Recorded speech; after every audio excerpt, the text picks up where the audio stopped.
Okay, Phil. So, just picking up on events over the last 24 hours, I was very pleased to see the announcement, probably orchestrated by the new chairman of Ben Carson's election campaign, whose name is Robert Dees, and he's a retired Major General, and he has a lot of expertise in resilience strategies.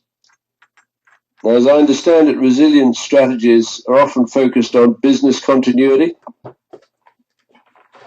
and were probably born in the era of the Second World War, where there was great concern by Churchill and his advisors that if there was a Nazi invasion, how would the United Kingdom government and cabinet manage to continue to function in various parts of the world to maintain a posture that would be an ongoing threat to the Germans whilst they were occupying the United Kingdom and before they could be booted out.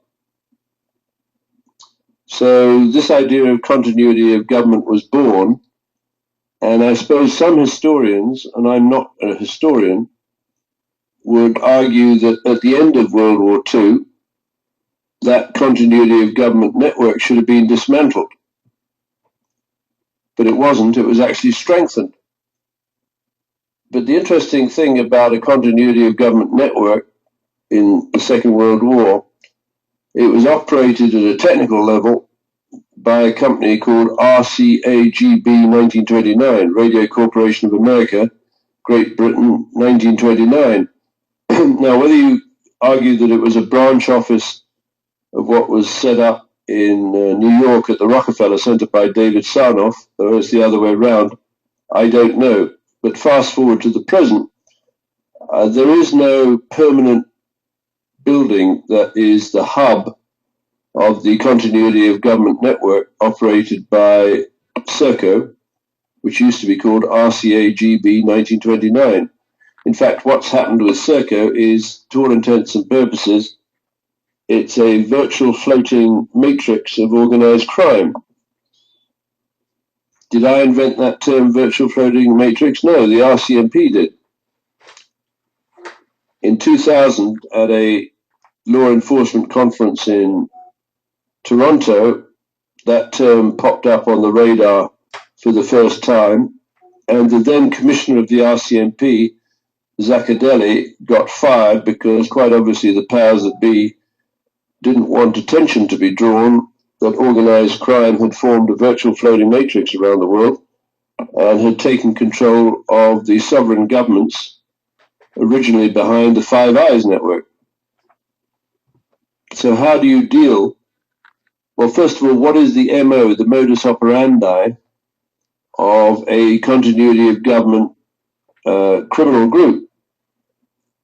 Well, what they do is they use outsourcing companies like Serco to inject a news event and then have a media playbook so the public is deceived as to what is the origin or the mens rea behind, let's say, the Sandy Hook massacre or the attack on the Twin Towers. And you sustain the illusion or delusion of the public by getting debates that are totally orthogonal or different from what you should be discussing. So, for example, 15 years after the attack on 9/11, certain people are still debating what hit the Pentagon. And of course, they love that because having removed the evidence of what hit the Pentagon, the debate exists in a vacuum. You can't prove what hit the Pentagon, and you can't prove what didn't hit the Pentagon. So they're keeping us focused on a false paradigm, if that's the right word. God knows what paradigm means. So what we should be asking is, well, what were the functions inside that part of the Pentagon that was hit? And where did they go to? And was this part of the resilience continuity of government conspiracy to overthrow the government of the United States on 9/11? Well, very quickly, we can see what was sitting in the Pentagon's US Navy Command Center was the red switch network that would normally allow the President of the United States to push a flash override button and have an operator hook him or her through to the National Command Authority chiefs, which would include the chairman of the Joint Chiefs of Staff and the heads of each of the 4 arms or 5 arms, I can never quite remember, of the National Command Authority: Navy, Air Force, Army, Reserves, and Field. I think we discussed this before, is the Coast Guard part of that? Over to you. No, it's not, but you forgot the most important branch of the military, so try to think of what the most important branch of the military is.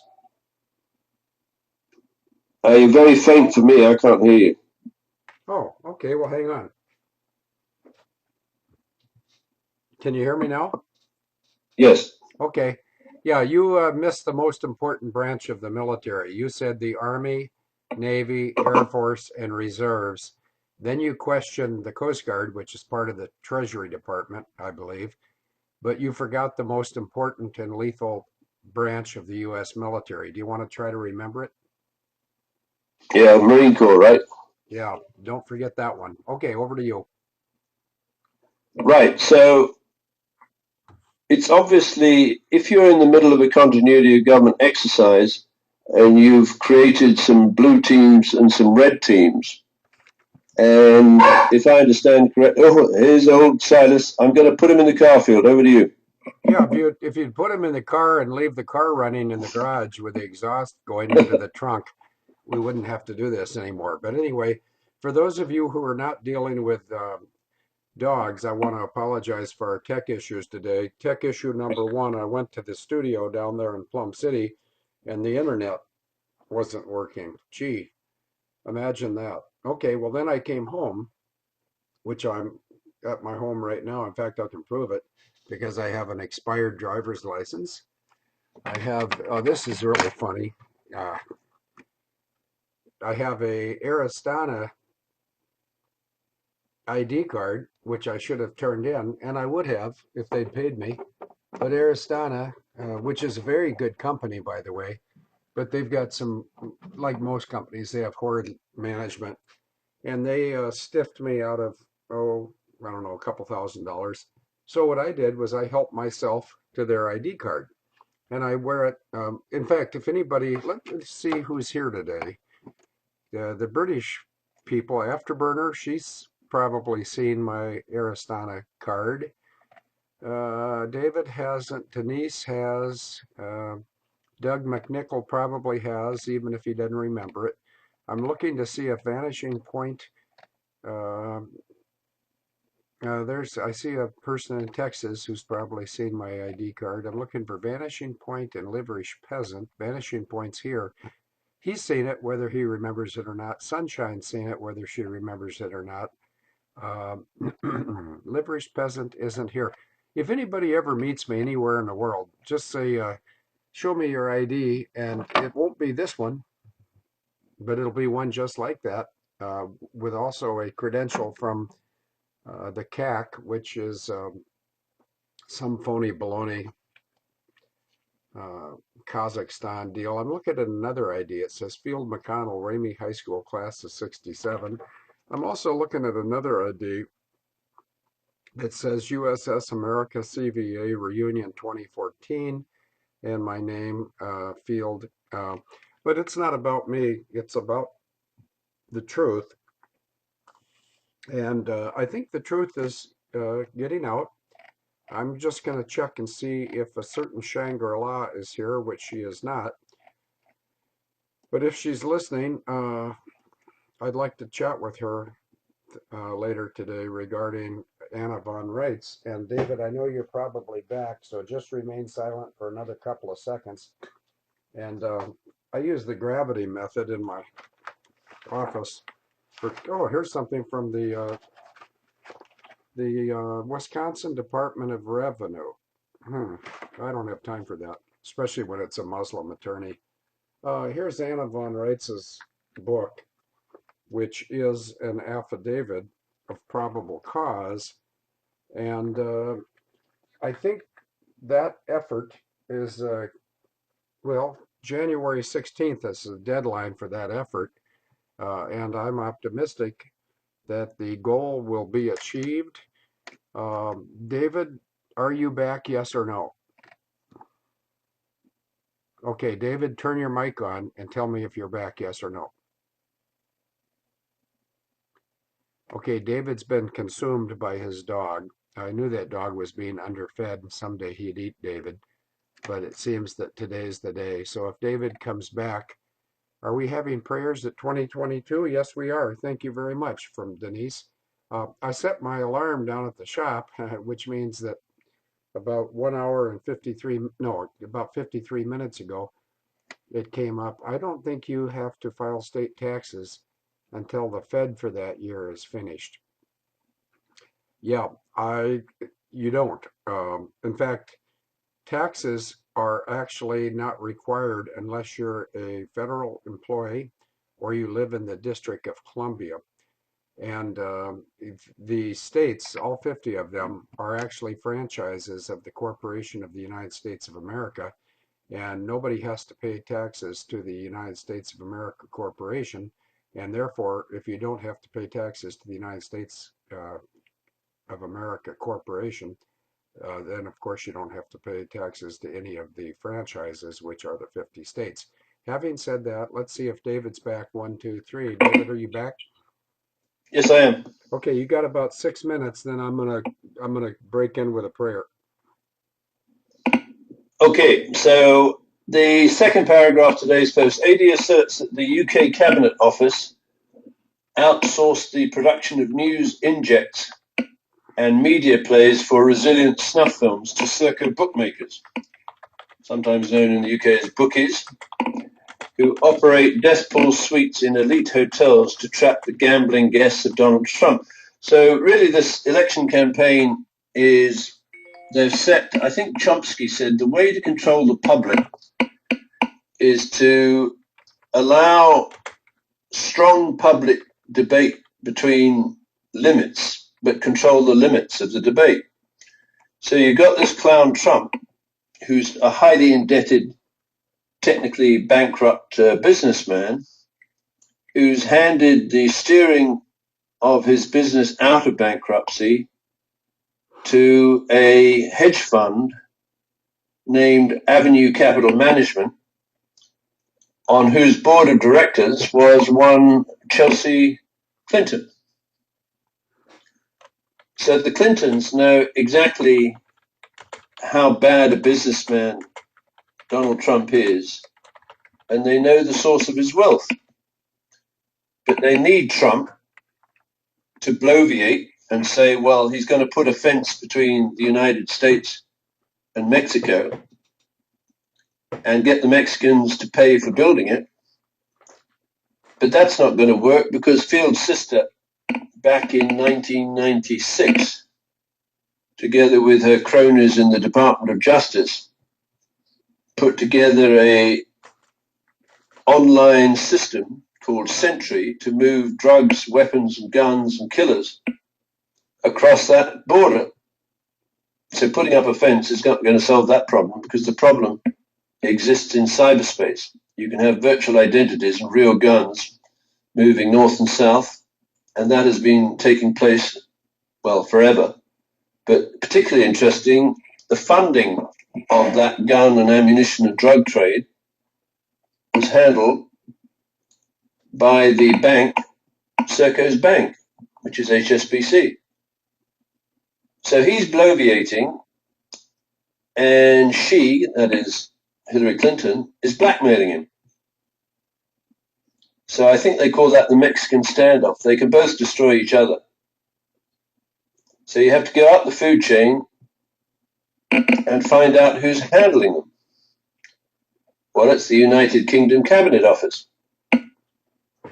which since World War II has been training American and United Kingdom military personnel and civilian personnel in continuity of government techniques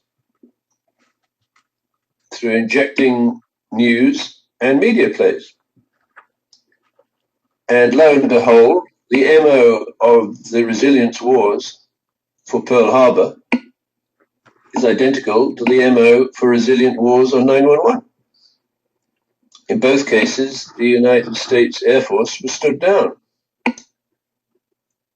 Now, it takes a big stretch of the imagination to believe that that bearded wonder straddling a yak in a cave in Afghanistan would be able to get the United States Air Force to stand down. So it didn't happen that way.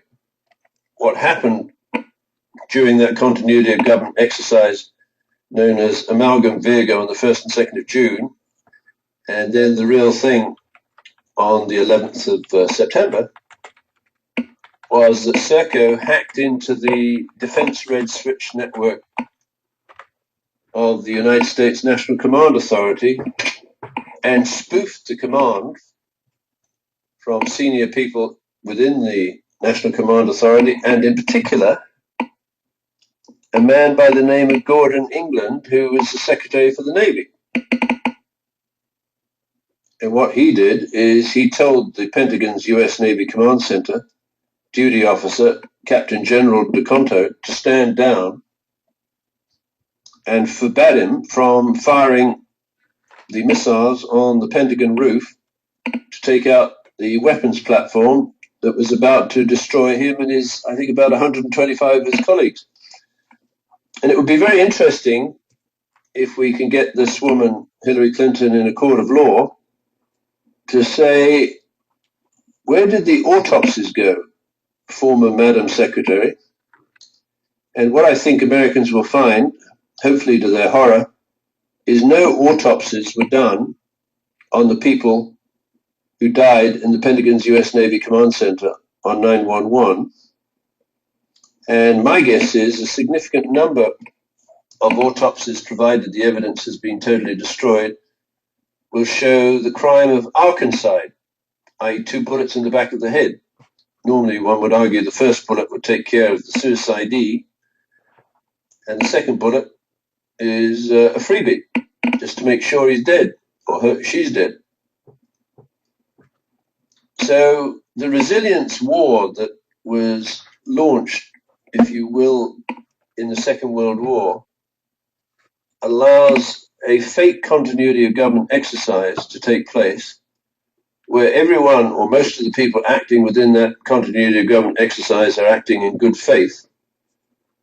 But by injecting a bit of news, like triggering a bomb in the Pentagon's US Navy Command Center, you can play the media so that the media encourages what's left of the government of the United States to respond to an imaginary threat. Now, what was left of the government of the United States had that exercise proceeded? Oh, I'm running over, Field. You want to bring in the prayer? Oh, is it time? It's 12:22. Oh, it is time. Okay, well, I've got to remember what the prayer was, and I think it was. Oh, yes, I will. I can't hear you very well. That's okay, David. Just be calm. Yeah, David, just relax, and I'm going to do the prayer now. And the prayer is something I've got to look up because in fact, I think it's Romans 8:20. Somebody just told me, and I think the somebody was Sunshine. I'm sure she told me it was 8:24 of Romans, so I'm going there now. And I'm going to go a little bit beyond what she asked for because there's some very good stuff right behind Romans 8:24 to 8:28. So in the spirit of Jesus Christ and the memory of Colonel James Sabo, um, consider these words from Romans 8, starting at 24. For in this hope we are saved, but hope that is seen is no hope at all. Who hopes for what he already has? But if we hope for what we do not yet have, we wait for it patiently. In the same way, the Spirit helps us in our weakness. We do not know what we ought to pray for, but the Spirit himself intercedes for us with groans that words cannot express. And he who searches our hearts knows the mind of the Spirit, because the Spirit intercedes for the saints in accordance with God's will. Let me just say that the saints are all of us who believe, in case some of you don't know that. I'm going to pick it up at Romans 8:28. And we know that in all things God works for the good of those who love him, who have been called according to his purpose. For those God foreknew, he also predestined to be conformed to the likeness of his Son, that he might be firstborn among the many brothers. And those he predestined, he also called, and those he called, he also justified. Those he justified, he also glorified. What then shall we say in response to this? If God is for us, who can be against us? He who will not spare his own Son, but gave him up for us all, how will he not also, along with him, meaning Jesus, graciously give us all things? Who will bring any charge against those whom God has chosen? It is God who justifies. Who is he that condemns? Christ Jesus, who died, more than that, who was raised to life, is at the right hand of God, and is also interceding for us. Who shall separate us from the love of Christ? Shall trouble, or hardship, or persecution, or famine, or nakedness, or danger, or sword? As it is written, for your sake we face death all day long. We are considered as sheep to be slaughtered. No, in all these things we are more than conquerors through him who loved us. For I am convinced that neither death nor life, neither angels nor demons, neither the present nor the future, nor any powers, neither height nor depth, nor anything else in creation will be able to separate us from the love of God that is in Christ Jesus our Lord. The United States of America has aborted 74 million kids. Payday's coming. David, we're going to have 90 seconds of silence beginning right now. I'm going to give a hack at 10 seconds. Hack, 90 seconds silence, please.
David, there ends the 90 seconds. And while we were observing some silence for Colonel James Sabo, U.S. Marine Corps, who was murdered under the orders of G.H.W. Bush and Jeb Bush, and a gay four-star general in the Marine Corps named Al Gray, and the assistant commandant, whose name was General Davis, and a guy whose name is Brigadier General Wayne T. Adams, and a colonel who was reduced in rank 2 grades. He was a Colonel 06, and when they retired Porky Underwood, they reduced his rate to Major 04. And all that doesn't matter. I could give a rat's ass about all this stuff. The people that killed Sabo, they know who they are, and they know we know who they are, and God will deal with them. In the meantime, about 2 months ago, I got a very nice handwritten letter from a woman I've never met, and I probably never will. Her name's Susan, but she will remember giving me these verses, Isaiah 57:20-21. They say, 20. But the wicked are like the troubled sea when it cannot rest, whose water cast up mire and dirt. There is no peace, saith my God, to the wicked. Then she goes on to comment, I see you and David and your work as a calling out of those people who work iniquity. While I'm at it, I'd like to share something I found on the internet. I was researching 1,000 Points of Light, and I came across something, blah, blah, blah, blah, blah. Anyway, David, this handwritten note means a lot to me. That's why it's been here for almost 3 months, sitting right by my desk. Do I know who Susan M is? I'm not even sure it's Susan M. I think that's who. No, I'm not sure. I think I think that's who it was. It doesn't matter. God knows who she was, and I don't need to know who she was. But when people send me divinely inspired messages, I want any of those people, whether it's Mad Dog in Massachusetts, or Dice in England, or McDime in Cyprus, or Susan M, wherever you may be. Uh, those messages are never wasted upon me because I can see God's hand clearly in what's going on. And if we take a look at today's elongated scripture, I was told by the prayer lady, Sunshine, to do Romans 8:24 to 8:27 or 8, I've already forgotten. But the reason I rambled on is because when I read, well, I spoke an impromptu message at my mother's funeral, but I read something that was not impromptu. It was Romans 8:28 to 39, which contained my mother's favorite part of the Bible, which was, what can separate us from the love of God? And the answer is nothing. David, over to you. Yeah, thanks, Phil. And I've got. I'm trying to track down someone who sent me a gift relating to a James Bond sort of eau de cologne or aftershave lotion, and I looked on the outside of the package that arrived, but I can't see a name. So if anyone knows who sent it to me, let me know, and I'd like to thank them, or at least perhaps I can thank them over the air. Moving on to, or back to Robert E. F. Dees. He was born 2nd of February 1950 in Amarillo, Texas. He's a retired Major General in the United States Army.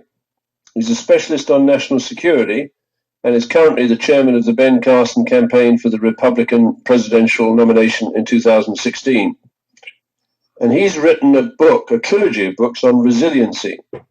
The books in the trilogy are Resilient Warriors, Resilient Leaders, and Resilient Nations. And Dees in 2015 was the main national security advisor to presidential candidate Ben Carson. And he has argued a theme that has been adopted by Carson, linking national security to spiritual values.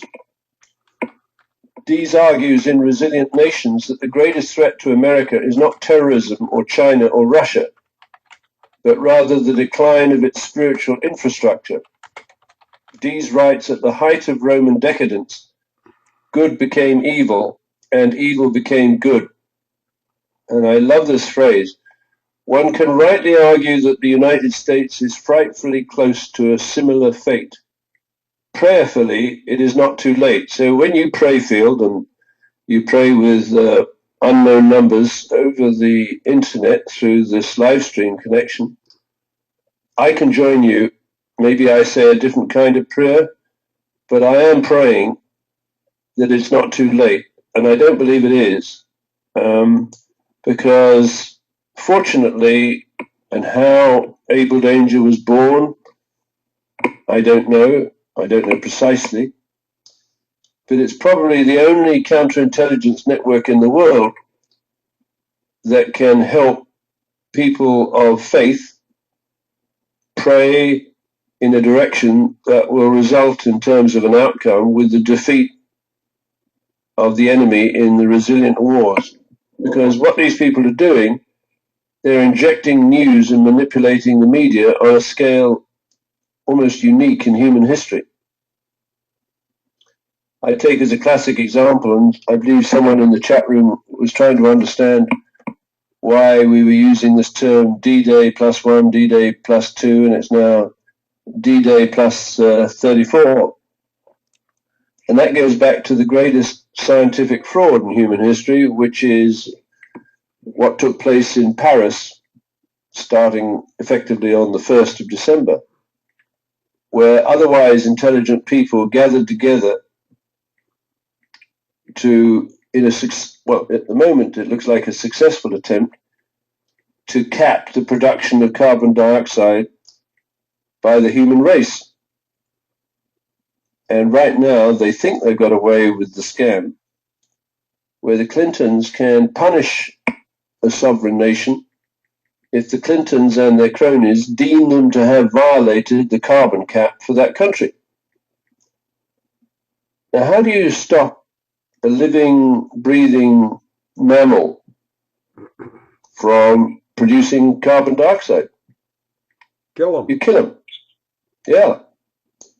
So you go back to the Rwanda genocide, and I think it should more rightfully be called the Rwanda Arkancide, because what the Clintons did through your sister's network of 8A companies run by Serco is they set up an assassination of the president of Rwanda in his Falcon 50 plane, and they had about 1 million machetes imported by the then Egyptian foreign minister Boutros Ghali into Rwanda to set up weapons caches. And incidentally, your sister has set up weapons caches with John Kerry in the hub zones around all of your major cities, but that's by the by. And so after that man was shot down and the missile... I'm going to send you the pictures.